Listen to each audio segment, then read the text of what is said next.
Welcome to ಕಲಾ vlogs. ನಾಳೆ ಅಕ್ಷಯ ತೃತೀಯ ಹಬ್ಬ. ಎಲ್ಲರೂ ಚಿನ್ನ ಬೆಳ್ಳಿ ಅಂತೂ ಕೊಂಡ್ಕೊಳ್ತೀರಾ ಅಂತ ಅನ್ಕೊತಾ ಇದ್ದೀನಿ. ಅದ್ರ ಜೊತೆಯಾಗಿ ದಯವಿಟ್ಟು ಎಲ್ಲರೂ ಭಗವದ್ಗೀತೆಯನ್ನು ಕೂಡ ಕೊಂಡ್ಕೊಳ್ಳಿ ಅಂತ ನಿಮ್ಮಲ್ಲಿ ವಿನಂತಿಸ್ಕೊಳ್ತಾ ಇದ್ದೀನಿ.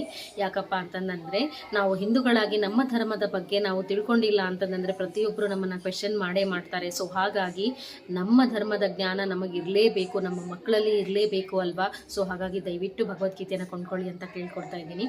ಹಾಗೆಯೇ ಈ ದಿನ ಬರೀ ಚಿನ್ನ ಬೆಳ್ಳಿ ಖರೀದಿಸೋ ದಿನ ಆಗಿರೋಂಗಿಲ್ಲ.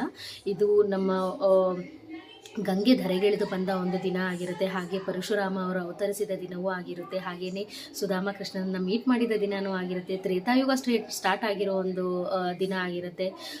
ಸೊ ಇನ್ನೂ ಮುಂತಾದ ಈ ಥರ ಮಹರ್ಷಿ ವೇದವ್ಯಾಸರು ಮಹಾಭಾರತನ ರಚಿಸಿದ ದಿನವೂ ಆಗಿರುತ್ತೆ.